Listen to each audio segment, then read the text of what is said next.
Hello नमस्ते साथीहरू, तपाईँसँग चाहिँ फेरि उपस्थित भएको छु एउटा नयाँ विषयवस्तु लिएर। तर्क विषयवस्तु एकजना पर्खर वक्ता, एकजना विद्वानले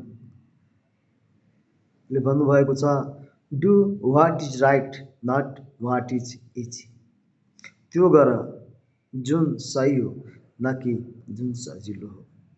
सत्य सत्य हुनुपर्छ, सत्यको पक्ष हुनुपर्छ, सत्यको चिज अवश्य हुन्छ, तर तत्काल रूपमा चाहिँ असत्यको विजय हुन्छ। महाभारतमा सत्यको पक्षधर पाण्डवहरू थिए, तर पाण्डवहरूले त दुःख दुःख दुःख मात्रै भोगिरहेको पर्यो नि त।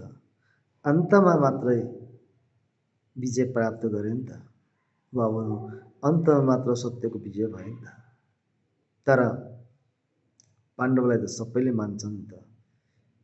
आखिर पाण्डवले पनि त पछि इन्द्रप्रस्थ बनाए, हस्तिनापुरलाई विशाल बनाए, हस्तिनापुरलाई समृद्ध राज्य बनाए, कौरवहरूलाई मारिसकेपछि पनि।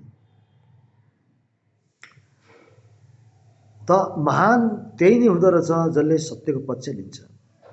असत्यको पक्ष लिने त दानव, पापी, कुलङ्गार आदि इत्यादि न हुन्। त मैले सन्दर्भ के जोड्न खोजिरहेको छु भने अहिले नयाँ ट्रेन्ड फैलिएको छ। गाली गर्ने, पिट्ने, ठुल्ठुलो कुरो गर्ने, अनि राष्ट्रियता राष्ट्रवादी नै भनेर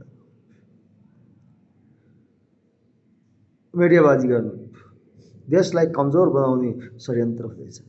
त्यही कमजोर बनाउने सिलसिला कडीको रूपमा त नेपालभरिको प्रहरी चौकीहरू जलाइयो नि त, सिंहदरबार जलाइयो नि त, ताकि देश कमजोर होस्। त्यसमा सहभागी विभिन्न व्यक्तिहरूलाई हामी तपाईँ सबैले चिनेका छौँ त। तर आज तिनीहरू नै असली राष्ट्रवादी बनेका छन् नि त।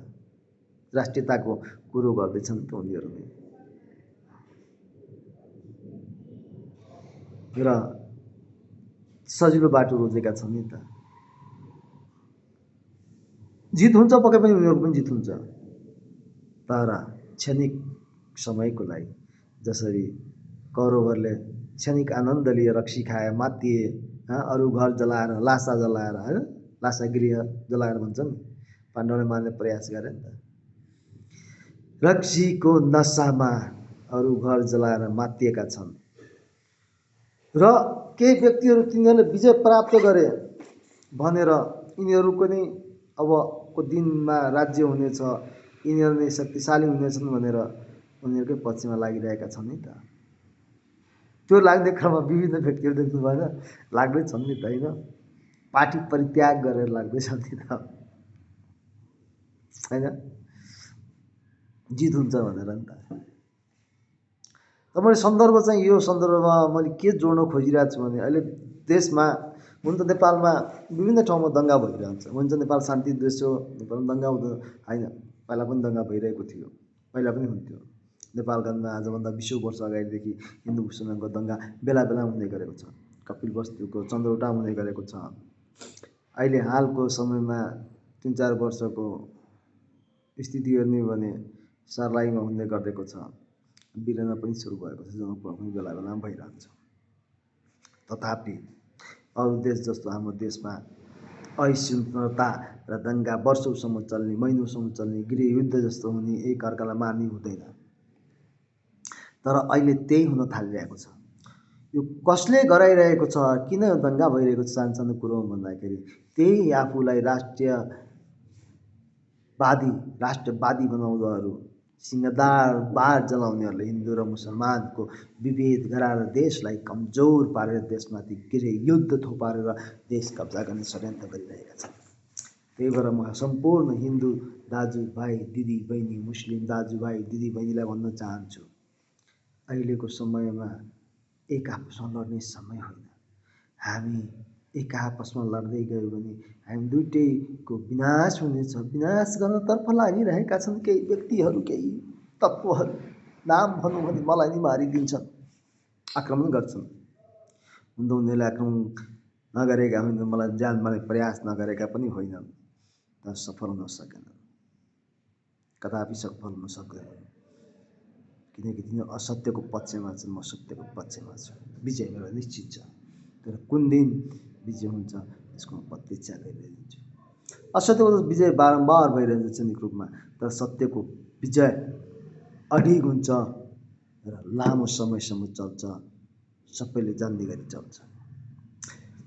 त्यही तत्त्वहरू छन् जसले हिन्दू र मुसलमानको दङ्गा गराएर देशमा गृह युद्ध मचाएर देश कब्जा गर्ने सोचमा छन्।